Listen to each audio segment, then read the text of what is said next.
Okay, so we're back.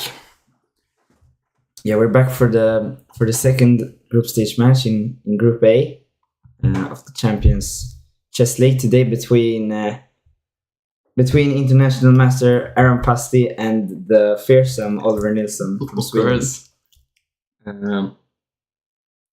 Yeah, this will be very interesting. So they should challenge each other in 1 minute, actually. So let me check. Yeah, they will be starting pretty soon. We're expecting them to start pretty soon.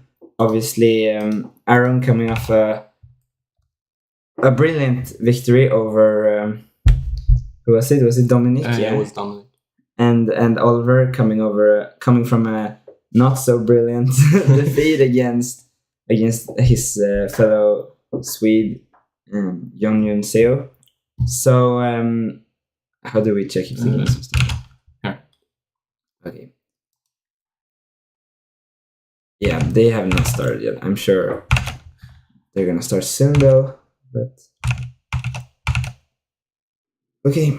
Well, what are you expecting from this one? I don't know, actually. I feel like maybe Oliver could make some sort of win here. I mean, if he can win. Don't do that. Sorry. If he can win a single game, I will be impressed. Yeah. I'm not exactly. You have to realize that, I mean, Aron is the highest rated in the group, and he did make a borderline flawless performance against Dominic.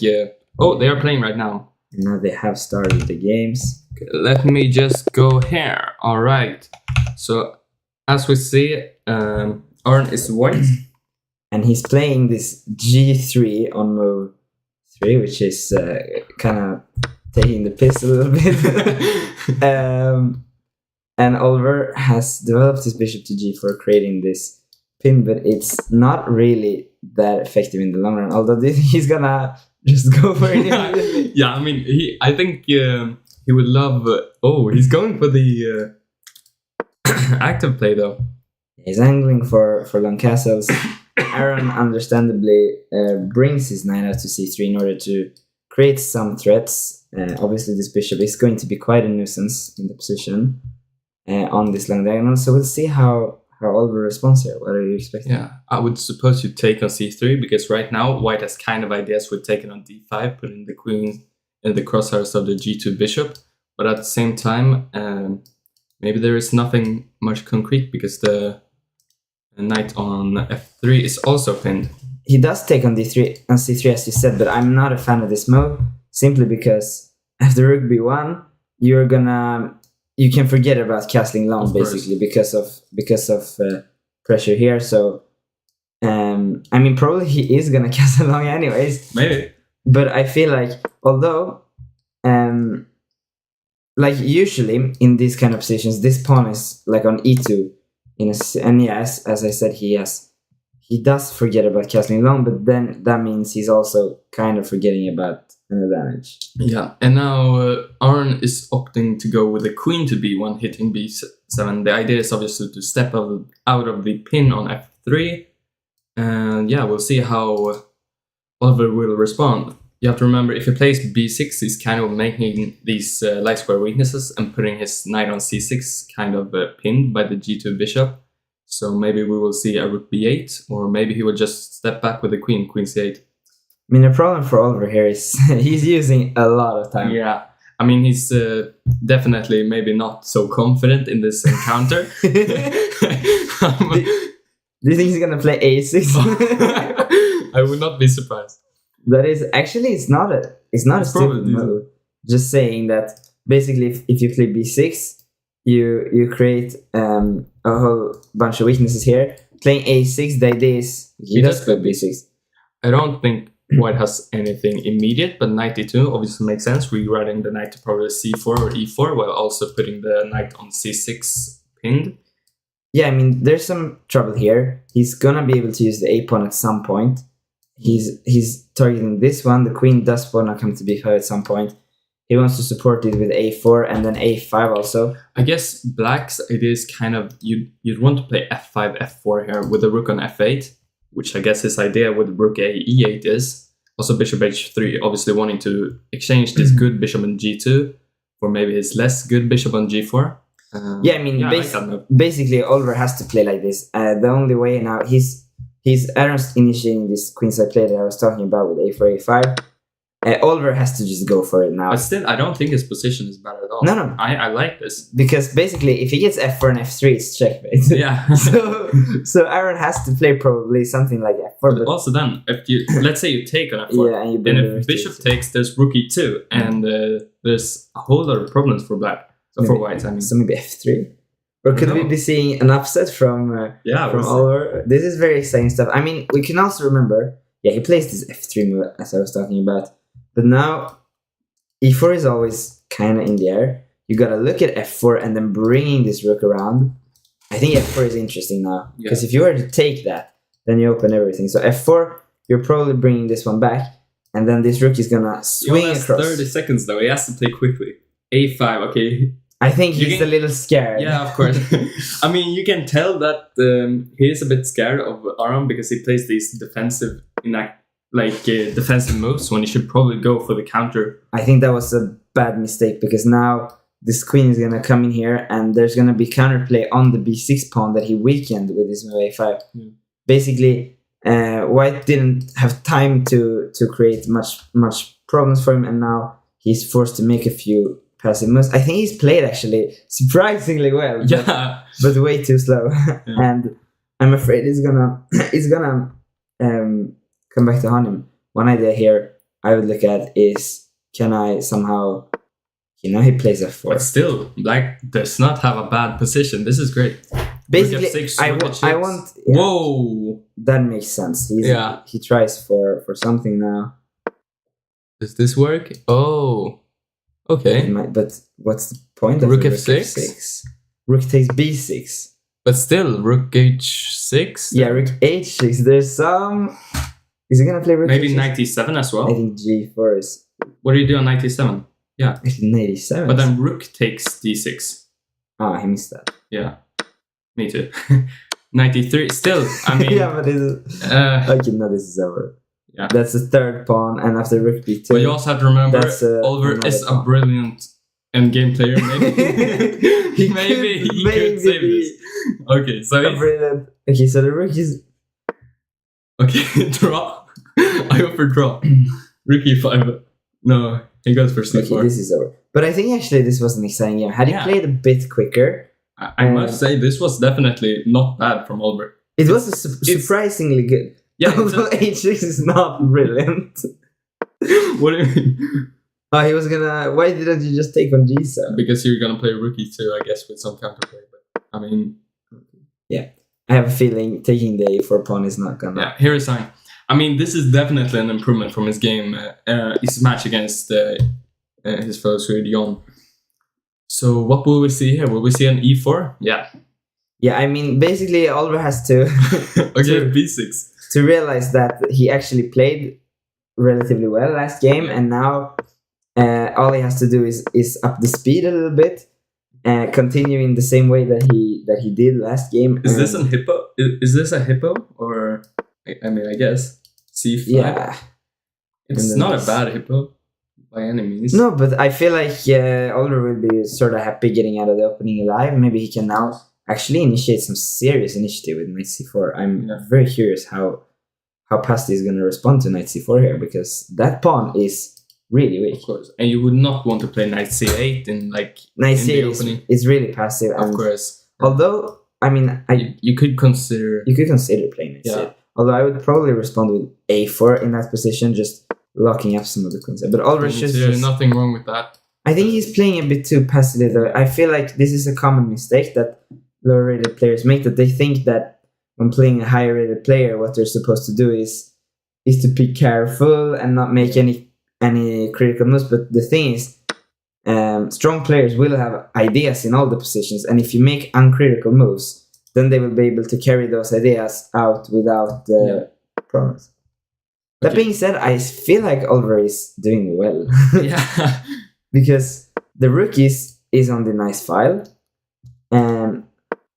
And his knight is gonna reroute to e3, I think is the idea.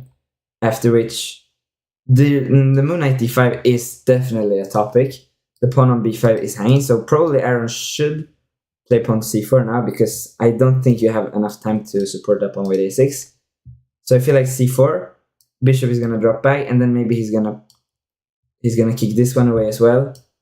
And after bishop h4, I'm not sure about that position. Honestly, I feel like anything can happen, and everything that we just talked about has now reached the board. Bishop h4, and now, how do you think he's planning to continue from here?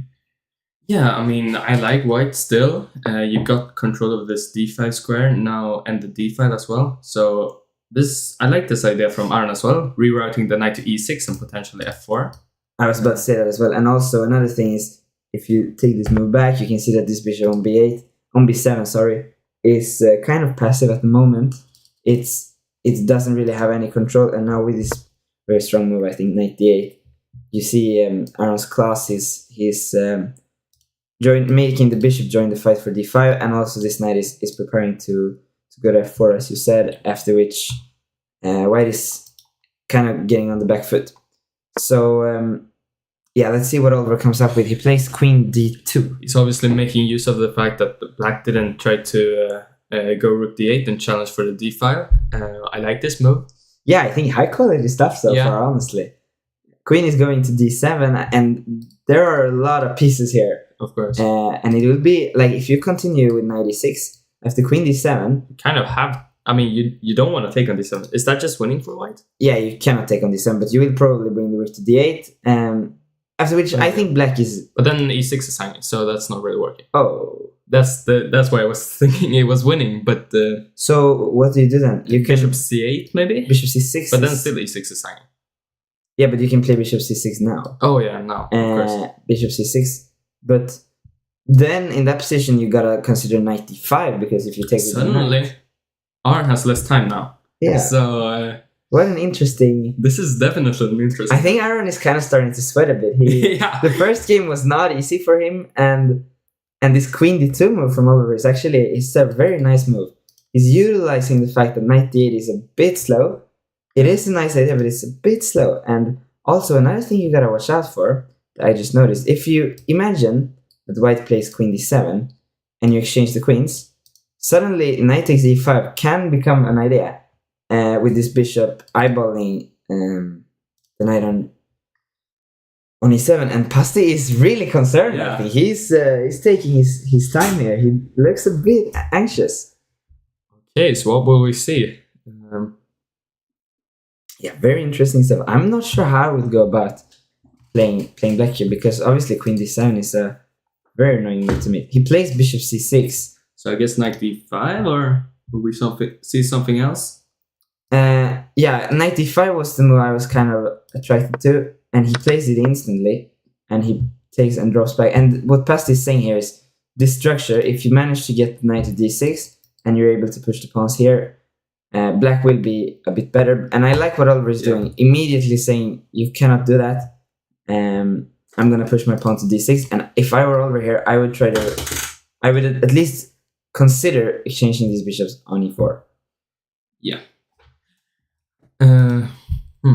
What else is there to consider? Well, I would also... he plays bishop e4, knight f7 instantly from Pasti. Yeah, so... I think Pasti handled this really well. The rook is coming to d8, the bishop is coming to h6. Black is starting to take over. Mm-hmm. Very, very unfortunate turn of events for Oliver there, I think. The bishop on h4 is kind of misplaced, and you have to find some way to bring it back into the game. I'm not sure how that will go about. You have to realize that also... Okay, so he does take on b7, and he wants to exchange to an endgame, obviously, after all those hours studying the Dvoretsky endgame manual. Actually, there's an interesting idea here as well. Okay. You can, in some moments, obviously, you gotta exchange the queens first, but this type of maneuver is definitely something that should be on the agenda. And therefore, I like the fact that Aron does not trade on d5, but rather he keeps some tension. Because now, if you were to exchange the queens and drop the knight back to d2, black is able to take on d6. And also, if you go knight d2 immediately, obviously the queen is hanging. So right, that would be a bit unfortunate. Yeah. So what will we see now? How is Oliver going to reroute his pieces because they are not. Well, one idea I see could the be place. to simply push the pawn to d7. But you gotta see also, Pasti, he thought for a while and then he played more or less instantly on the next couple of moves. But also you gotta see this bishop on and now Wait. you gotta think about these ideas. 95? 95? Okay, it doesn't go for it, but I don't think it was particularly working because yeah, you can take bishop takes d8, rook takes d8, but still queen e6. 95 is now even stronger because after pawn takes, bishop takes on d8, rook takes. Maybe you have to look out for queen e8 stuff. I'm not sure. Pasti is running low on the clock. Pasti is definitely forced to work for it here. Yeah. This is not easy for him.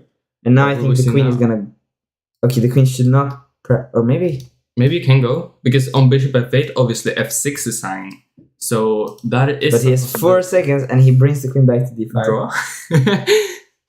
Will we see? If I were Pasti here, I would probably just go for this. Because the thing is, he knows Oliver is gonna take it. Okay, so he goes for the win. That's interesting. Knight takes e5 now, but now the knight can just take. Oh, now it. Oh. I think Oliver got a bit. No, it's a bit not. carried away there, as he will simply be down a piece here. A great efforts from him earlier, but Yeah, unfortunately. he played knight takes e5 in the wrong moment. Although you because now gotta check. Okay, queen f6. Yeah. Yeah. So queen e8, queen f8. I Okay, guess. queen d5 is now it's all over. I think a great game, but Oliver was eventually a bit stressed out in the time pressure there. But Rook d6? Okay, yeah, I mean, it's fine. there is just nothing here. Unfortunately for Oliver. Rook e6, queen d7 is hanging now, but it's Queen. not because the f6 is hanging. Queen f7. Still, there's a bit of pressure. Oh, f6. Oh, this is. He goes for the rook. Whoa.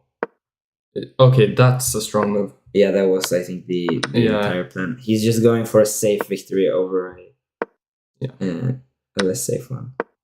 And we see once again. Now it's obvious. It's reasonable. I think basically, I think very very strong effort from Oliver. I think he should be happy with himself. He's done 2-0 after 2 games, but he's playing the toughest guy, arguably the toughest opponent in the entire tournament, and he has definitely held up his own in the first 2 games, and he should be quite happy with himself. Yeah, I believe. I agree. So we see knight c3 move 1. Aron is playing these kind of dubious openings, I guess, to get out of theory. But will we see e5 now? Getting back into common ground for...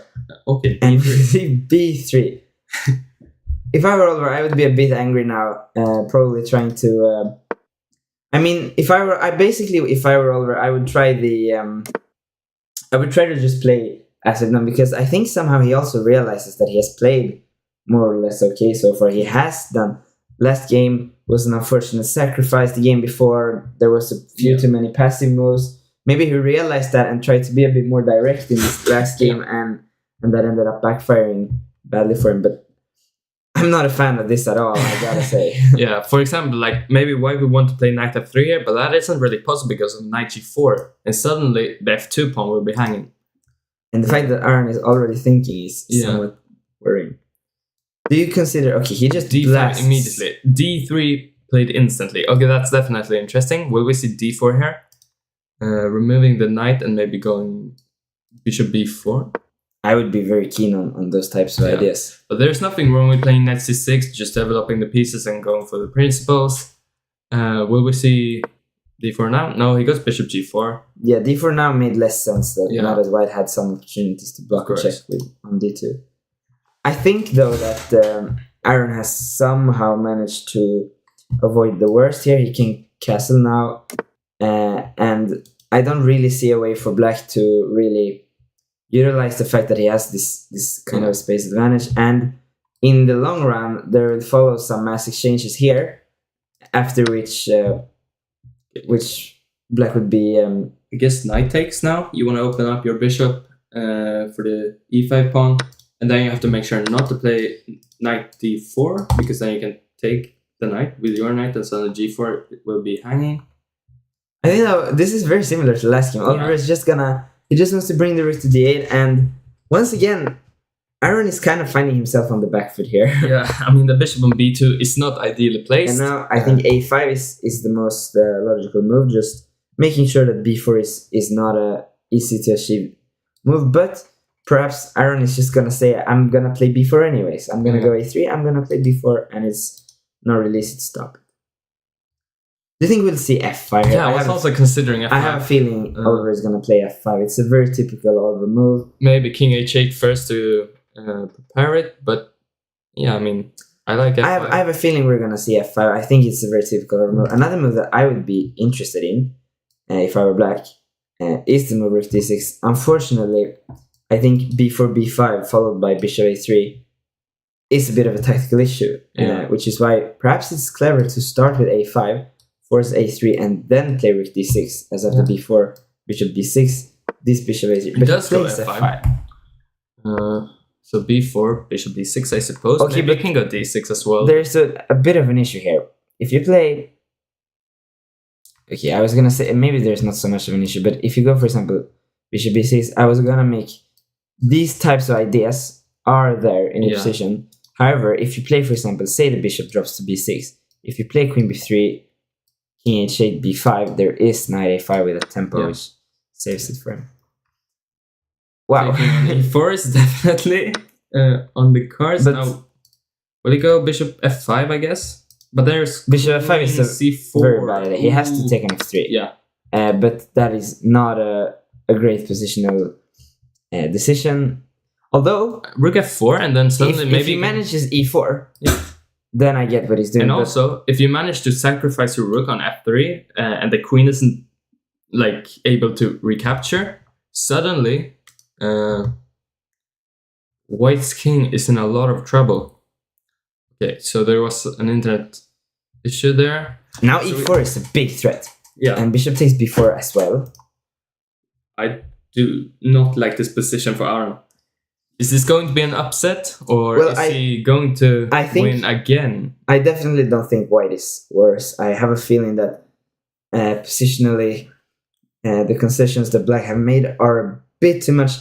That being said, in a blitz game, it is much more comfortable playing Black here, because you know that you're gonna play for, and it's up to White to prove that the Black the sacrifices, the positional sacrifices that Black made were not good enough. But still, how are you even going to be able to save this as White concretely? Because there are so many threats. Probably you're gonna want to put a rook in here, and you're gonna want to give up b4, and then you're gonna bring the queen back. But then suddenly, I would consider rook takes f3 and something along those lines. And now Aron is thinking, I mean, what is he going to do? Yeah, clearly Aron is a bit worried here. I think rook e1 is a rather solid move, but perhaps he's worried actually about a move like e4 first. Yeah, like, that's not really scary, because you can take it and then take it here. Perhaps he plays b5. Wow. But now you gotta look out for e4. I think and also for bishop takes a3. E4 is very scary. How do you defend now? I have no clue. This is very. So he takes on c6. I guess take on f3, or will you with a rook? Yeah, because he's threatening bishop takes h2. Wow. But do you think he's gonna play c takes b7? No, he plays queen h5. Okay. Oliver has a minute left on the clock, and he has an option to play rook f6. But after that, c4, rook h6, queen takes h6. I have a feeling that will be the game continuation. I don't know why, but I have a strong feeling that this is going to be the game continuation. But sure not. I would guess maybe rook f6, c4, then rook g6 makes more sense. Yeah, maybe he will spot it afterwards. But if you can't play rook h6, then your attack. I think Pasti has found a rather clever defensive resource in this queen h5 move. He plays rook f6, c4 is going to be on the board in any second. There's no way he doesn't play it. Do you think we'll see rook h6? No, surely not. No, probably not. He's stopped for too long. He will go rook g6 now. Yeah. But then Aron will be taking on b7, and he's probably on the way to scoop up the victory here. Probably Oliver should do something like, okay, that's Okay, so it's like he's preparing Rikichis, but there's a check on d5 as well there. So okay, but rook h6 still I don't mind it. And then queen d5. King h8 probably. Yeah, but 1 second. g3 and there's rook a takes king. h2. What? he's having the queen in one move. Why isn't Pasti just taking the queen? Oh, he does. Oh, that's so sad. What about rook takes h2? Or no, wait, that doesn't work because the pawn is queening. My bad. But that was that was a little. I mean, yet again, I think we gotta give credit to Oliver because in these games he's playing great, but in the time pressure, I think he gets too stressed and he makes these unfortunate but that's very very understandable. But you gotta say anyways that Oliver is. You gotta remember that Oliver is rated like somewhere like 1950 no, maybe 2000. I think it's rated 1973 or something along those lines, which is still, 400 points lower than Aron, you know? Yeah, and Aron is a fantastic blitz player, as we saw last match, and Oliver is definitely making work for it. And now it's Oliver's turn to go for the duels. And we've actually transposed into a Caro-Kann in two different ways, Okay, depending on which variation of the Caro that Oliver wishes to get. And he plays the two knights Caro. You play this now, so you should. I have played this, although I'm not honestly sure if Oliver actually realizes that we have a two knights Caro here. And Pasti is also thinking, which is very He's strange. not a Caro-Kann player. Is d4 a move there? No, this is not good. No. White should have played c3 on that move because d3 was not an issue. But that being said, this is going to become somewhat of a King's Indian structure, although this bishop is stuck on e2, which is not ideal.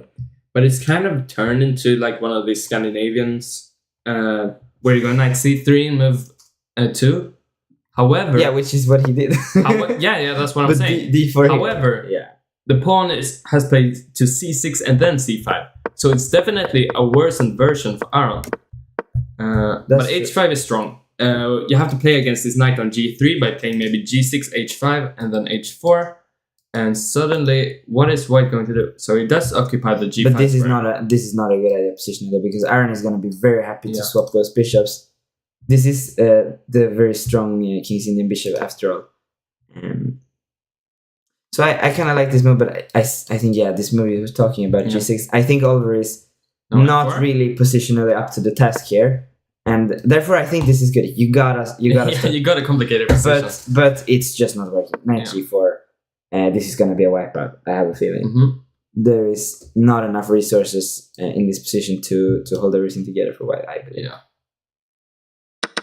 And now there are two threats, and one of them is gonna win material. Yeah. So a bit of a wipeout here in the fourth game. He defends against neither. That's interesting. I think it was a mouse slip. Like I think he wanted to take on g4. Although taking on g4, the problem with taking on g4 is, if you take bishop takes, you're able to get away somehow. You can take with the pawn. Now suddenly the knight is trapped. Exactly. And now, what? Yeah, he realized it was a mouse slip. And that's so nice of him. And he allows him to. Wow. But how? Oh, probably they typed in the chat that it was a mouse slip, and he allowed him to get the same position because Aron knows that this is over. so he has no reason to fear. And Oliver is now thinking, because probably he's realizing that h4 traps his piece, and so his intended defense is not actually working out at all. But I mean, obviously Pasti is going to win this match. No, why are there people watching the game and commentating? I don't know. That's probably not. Oh, that's not our game. Okay, no, I'm just kidding. Yeah. But I think I think for sure that Aron is going to win this match, but we gotta give credit to Oliver. I think he's played extremely well. The scoreline does not show how well he has played. I mean, maybe a 5-0 would be expected, but I mean, he should get more than 5-0. I mean, he should get Yeah, I mean, at least 1 point, I think. The thing is, he played 3 consecutive very high class games against an opponent who is honestly Oliver is playing. He's playing a lot of Swedish tournaments. He's playing a bunch in. So now he hung the knight on G3. Yeah, but there was. I mean, he could have hoped for a king f2 and then queen takes h2, rook h1, trapping the queen. But I mean, that's true. obviously over. H3 is maybe not the greatest of all time. But what I was saying is Oliver usually plays against players of his own caliber, and to all of a sudden, not only to play one game against this type of player, but to play a full match against him. Yeah, that is not the easiest task, and I think he did wonderfully. I think he definitely. Oh yeah, I know this opening. He prepared this once, and black should play h5, h4, not g6, but Oliver is happy with this King's Indian setup. So basically, Oliver has to win 4 straight games. I believe in Oliver. In order not to lose the match, which is going to be a difficult task, especially since dc5 now leads to a structure after dc5 that I have some terrible, terrible nightmares of from the last round of the Malmö Open. Where I got wiped out very quickly by a very low-rated player, as you might recall. Yeah, I guess. I was sitting next to you. Yeah, you were sitting next to me. That's and I was so confused what happened, and I was like, did he just win or lose, or what happened? And actually, this is the move that I should have played, and I probably showed that to Oliver. So this is why But that was a completely different position, where White had no development. So this is just a pawn down. I have a feeling. But okay, still, I believe that it is the best choice, because the structure, what I showed in that game was I played, the bishop was on f1 or something, and there was a pawn on c4. I think that was that position, maybe. Yeah. And I opted for something like queen a5, and I took this back with the queen. I took it with the pawn later, and White just broke through with e5, and I won like a rook, but then I got mated instead. Enough of my game. Does Oliver have knight g4 here? Yeah. Knight d5, wow. Knight f2? I mean, on king g1, suddenly there's knight but h3. there's takes, queen takes, and bishop e3. Oh, no! And he's fallen for it. Wow. That's And then he's offered a draw immediately after. Wow. And Oliver has gained well played. 30 points. 30 rating points from a draw. Do you think we can get him for some? Yeah, sure. All right. Let me unmute ourselves. Well played, guys. Can they hear us? Oliver. Hello? I don't think he realizes. Or maybe his camera froze. That's probably possible. I was like, why are you thinking so much? His camera froze. Okay, hi Oliver. Yeah, I'm not sure we can hear either one of them, honestly. That's a bit unfortunate. Aron, can you speak? Yeah, maybe we should just skip the interviews for... It seems like that. For this one... Hello. Now we can hear him. Oliver. Oh, was it Oliver? I think that was Oliver. Yes. Yeah. Oh, okay. So we can hear Oliver, but we can't see him. And we cannot hear Aron, but we can see him. No, but there's something wrong with his mic. Because... he's definitely saying something. Yeah, he's saying something, but... And he's very passionate about what he's saying, but it's very difficult to tell. There's no green light around his camera, so there's something wrong with his mic. He's definitely saying something very aggressively. What is he showing? Is he showing something? I think it's gonna go into the notes and write something and show us. What is he doing?